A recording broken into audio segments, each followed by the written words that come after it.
I'm Corbett Wall with DV Auction, here with your cattle market summary for the week ending August the 14th. Well, we expected kind of a slow week this week with not a whole lot going on other than some more grass yearlings coming to town and probably a continued strong fed cattle market from last week's jump. But and it started out that way on Monday and Tuesday, not a whole lot of change on anything.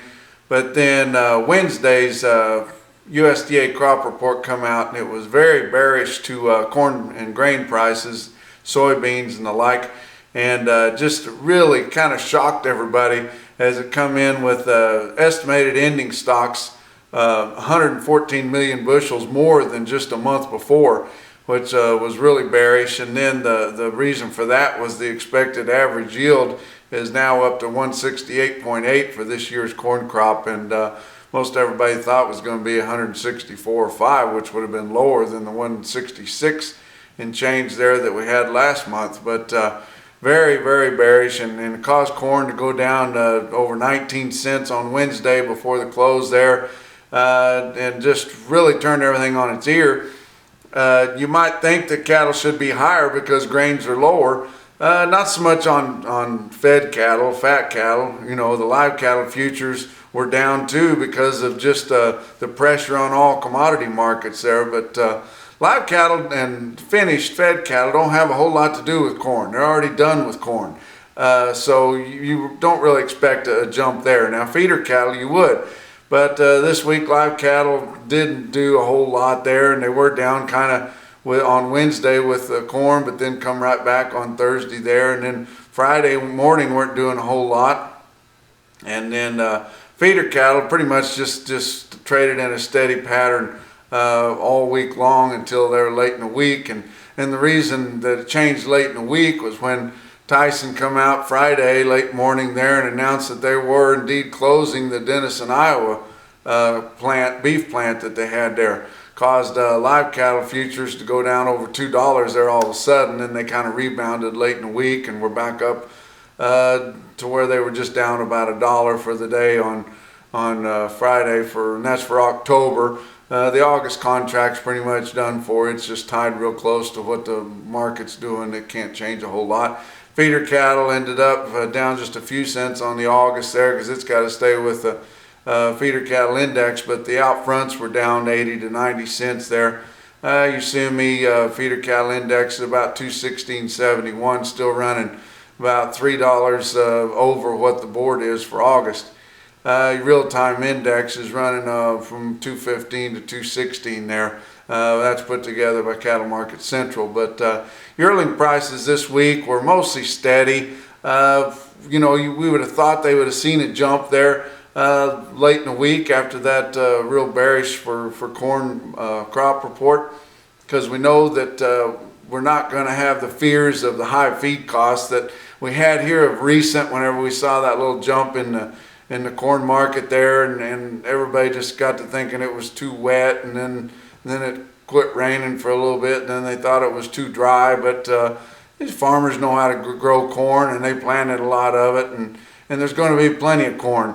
And most of the guys knew that, but some of your traders in Chicago, they get bored with nothing going on, and they start going to extremes on these weather reports. But now we're pretty sure we're going to have cheap feed costs. Your new crop corn market's running about $3.75 a bushel. That's real reasonable there, and we expect that to stay that way unless we have some kind of problem with harvest, and we'll wait till we cross that bridge to see that. So yearling feeder cattle about steady. Like I said, we would have thought we'd have seen a little jump in that, but all your commodity markets are real depressed this week because of the fall of the Chinese monetary system there, and just kind of overall economic global fears. And that's always hard on commodity type markets, not so much stocks, which stocks are real volatile this week too, but real hard on commodity markets, so it affects anything that's real and has a value there. Your calf prices were steady to firm in the plains and the Midwest. Down in the southeast there, they were steady to $3 lower and just kind of in a lull there. But it's time to start thinking about the fall calf run, and it's coming. and it's a little bit hard to judge and gauge what the demand's going to be like when fall comes. And so we're really worrying about that.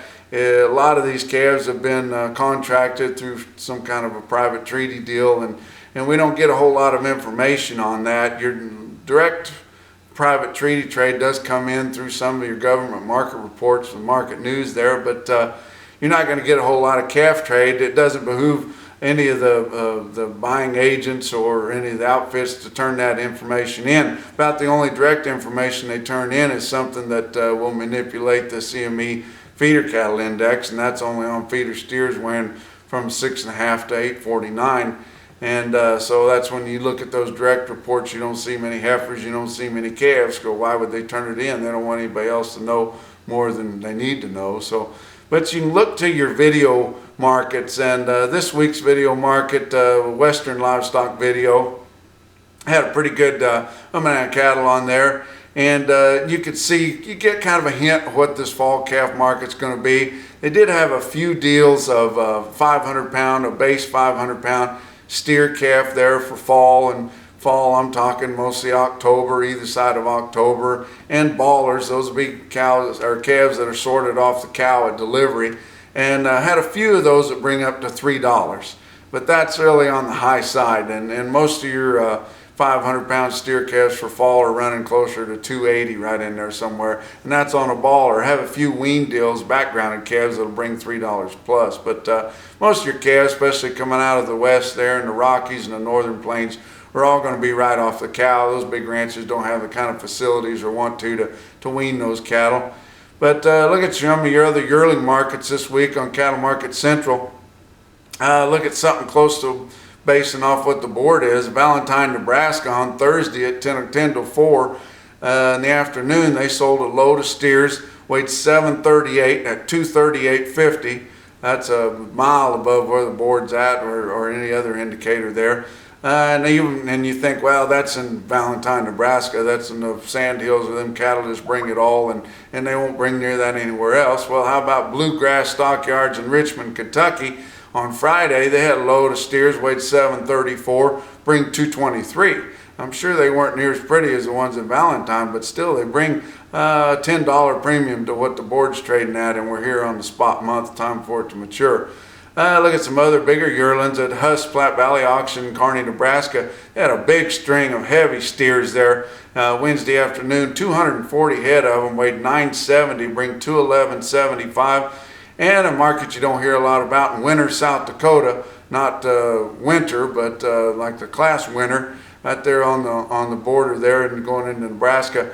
Friday afternoon, they had a load of steers weighed 888 at 217.35. That pretty much wraps it up for your cattle market summary this week. Check out DV Auction for our upcoming production sales. That sales schedule will be starting here in September. You can see this market and more information at stockexchangenews.com. So from a home DV Auction office here in Maysville, Missouri, we'll talk to you next week.